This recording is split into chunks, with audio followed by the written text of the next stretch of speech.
What's good, Internet? My name is Attack Slug, and welcome to my WrestleMania 37 predictions video. Another two-night Mania extravaganza, but this time in front of actual fans, and that is super hype to finally see at Raymond James Stadium. So as always, let me know who you think is going to win down in the comments below, and there is a heaping helping of matches to get to here in my prediction, so let's get to those matches, shall we?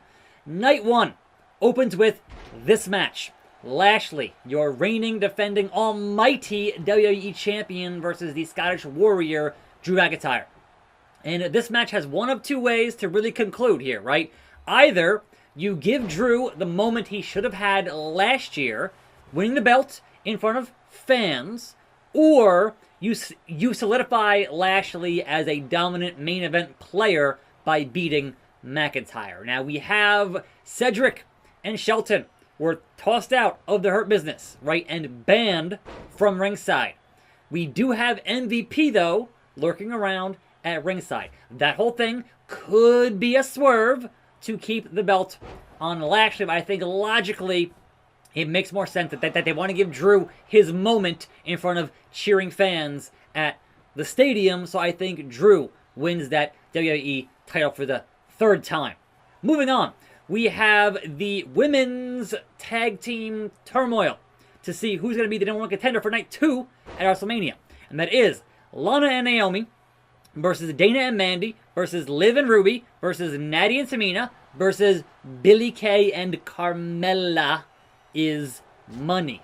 And perhaps some Reginald here somewhere? I don't know. But those teams are going to go at it to see who's going to fight Nia and Shayna on night 2. I think of those teams, who hasn't fought Nia and Shayna would be Billie and Carmella. So I'm going to call Billie and Mella is money, because then you get more Reginald business on night 2, because he used to be with Mella. So, you know, shenanigans. So, in a singles match that I am very much looking forward to, we have the King of Swing Cesaro versus the Messiah Seth freaking Rollins, and I think this one has to be Cesaro. I think Cesaro deserves this push, this main event Mania win. It would not hurt Seth to lose here. I think Seth at this point in his career is untouchable, and he can just win, lose, whatever. He's still going to be that freaking guy. So I think Cesaro, in a well-deserved victory here in front of a crowd as a face victory at WrestleMania, is the way to go. Now, Braun Strowman versus Shane McMahon. Here come the money! In a solid steel cage match for the first time at WrestleMania since like Mania 2. It's been like 30-something years since a cage match at Mania. Now this does mean that we might not have Shane get tossed off the pirate ship, or one of the 2 pirate ships now, because they built another one in the stadium. But that might be Owens on a different night. We'll see. But Braun Strowman versus Shane in a cage match. And how does that say anything but Braun Strowman to anybody? Like, sure, Elias and Riker could be lurking ringside, but you're still in a cage, right? And yes, Shane is faster than Braun, and Shane could escape the cage from Braun. I think it is entirely possible that if Shane wins here, it would be a Roman Reigns, Brock Lesnar in Saudi situation where he goes through the cage and hits the ground first to win that match.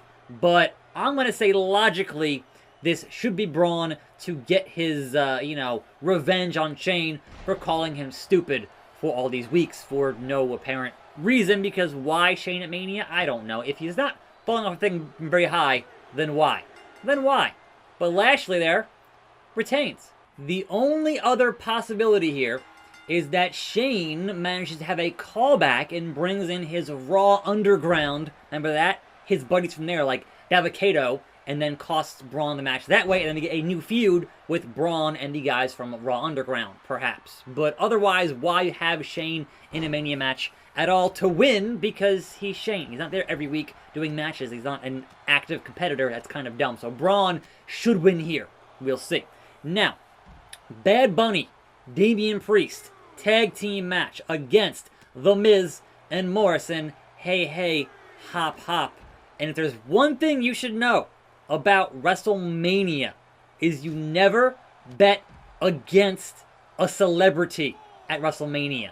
Ever, ever, ever, ever. So Bad Bunny and Damian Priest all the way. Hopefully a star-making performance here for Damian Priest. So, your Raw Tag Team titles. Kofi Kingston, Xavier Woods, the New Day, taking on the phenomenal AJ Styles and his gigantic bodyguard, Omos, in his in-ring debut. He's been the Giant Ninja. He's been the bodyguard for Raw Underground, the guy at the door for that.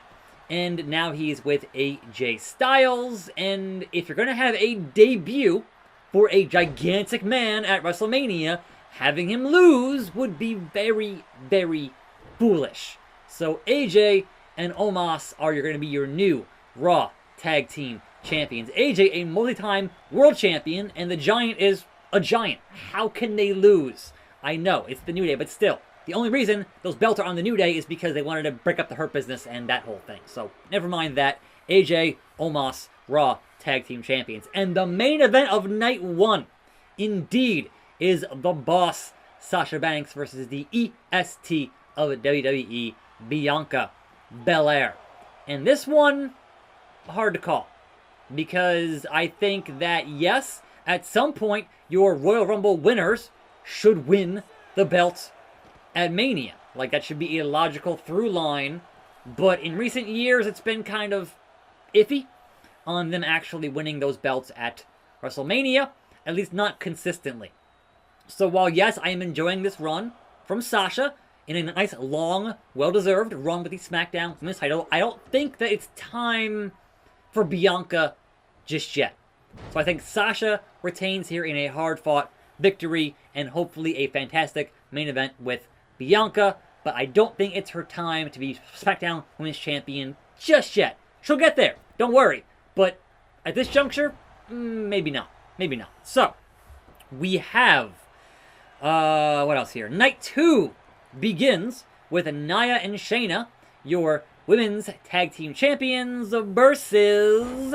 I called from Night 1, Billie Kay and Carmella. And even that is not going to be enough to get those championships off of Nia and Shayna. I don't know who can do that. And maybe a Reginald thing might be enough to do that. And I think the possibility of Mella and Billie being tag champions would be hilarious. And eventually, you want to have that loss cause a Nia and Shayna feud. But it's Mania, and I just don't see it happening here. Like, if it does, it'd be cool. But it's hard to call, so I'm going to say that Nia and Shayna retain those titles. So, Kevin Owens and Sami Zayn get their one-on-one WrestleMania match, and I am so happy for them to get that. That is an awesome thing for them. They've been fighting for years, and now on the grandest stage of them all in a singles match is great. What's not, Logan Paul is going to be there. And if Kevin Owens gives Logan Paul the MGK treatment and puts it through a table, then yes, you did it. If they have Logan Paul decide to side with Kevin Owens and not Sami Zayn, when in reality, most folks who are hardcore wrestling fans who are paying for Mania tickets are going to boo Logan Paul, don't try to pull any funny face business with that. Just don't. It'd be dumb. But who wins this match? I'm going to say by hook or by crook, Sami Zayn wins this match. So, The Fiend versus Randy Orton. Why is this a regular match happening at WrestleMania? Why is this not a Firefly Funhouse thing? Why is this not some kind of a grand gimmick match of some grandeur? A regular one-on-one with the burnt, crispy Fiend versus Randall Keith Orton. I don't see the Fiend losing. It's the Fiend. So I don't know what you do with the very crispy Fiend here. And unfortunately, John Cena is filming somewhere in Canada for Peacemaker. And so no possible interference of John Cena, who got trapped in the Firefly Zone last year. Yeah, the Fiend. Come on. Moving on to the Intercontinental Championship. We got Big E taking on Apollo Crews in a Nigerian drum fight. I'm not sure what that actually means. Is it a street fight? Is it a hardcore match? Is it something else entirely? I'm not really sure what that's going to functionally mean at Mania. But we do know that Big E is having Wale play him to ringside, wrap him to ringside. And we know that live entrances at Mania typically means you're not going to win. And this year, both Big E and Rhea Ripley get one of those. So one of those is going to be a curse, and one of those hopefully breaks that curse. I don't think both will lose there, but I think here we have Big E losing that title. I think that helps build Apollo. I think it's his kind of match, and then that all makes sense somehow. And then you get to prolong that feud perhaps another month or whatever it is to win it back. I'm not sure. This one, again, is hard to call. Now, Matt Riddle versus Sheamus. I'm sorry, Riddle versus Sheamus for that U.S. title. I am surprised that neither of the mid-card belts here have a multi-man schmoz like usually happens at WrestleMania, but I'd say Riddle goes over Sheamus here for that U.S. title. I mean, he named the Eagle. Come on now. So, the other side of the live music here is going to be your Raw Women's title. That will be Asuka, your current reigning defending champion, versus Rhea Ripley. And Rhea getting that band playing her to ringside. I think Rhea breaks the curse here, and Rhea beats Asuka. I think either way, they both need this win. Like, Asuka for a Mania win, and Rhea for a Mania win, considering what happened in the past couple of years with those two. They both desperately need a Mania win here, but I'm going to say at the end of the night, Rhea, your new Raw Women's Champion, because we need something different here for that main event scene on Raw. And finally, end of the night, end of night 2 is your head of the table, Universal Champion, the big dog, Roman Reigns, in a triple threat match against the rated R Superstar Edge, and yes, Daniel Bryan. So Bryan got his way into this match somehow, some way. Edge won the Rumble, and Roman is the champion. Paul Heyman at ringside, I would imagine. But I think even though that they put Daniel Bryan in this match is because they want Edge to win this belt, but they don't want to pin Roman Reigns. And this kind of match is the perfect way to do that, to have Edge walk out of Mania as champion, but you're not going to pin your other top guy on SmackDown, which is Roman Reigns. So, end of the night, Edge, new champion. I think the fact that they've said repeatedly, or Edge has said repeatedly, this show, this match, this night is 10 years to the day he had to retire. WWE loves that stuff. They love the, oh my god, this particular detail, we're bringing it back, full circle. They love that stuff. So it's all poetic in a way for Edge to win this belt 10 years after retiring to the day. So Edge walks out, end of the night, WWE Universal Champion. And that's your 2 nights of WrestleMania. I'm Attack Slug. Let me know what you think in the comments. I'll see you next time. More videos right here. And I'm out.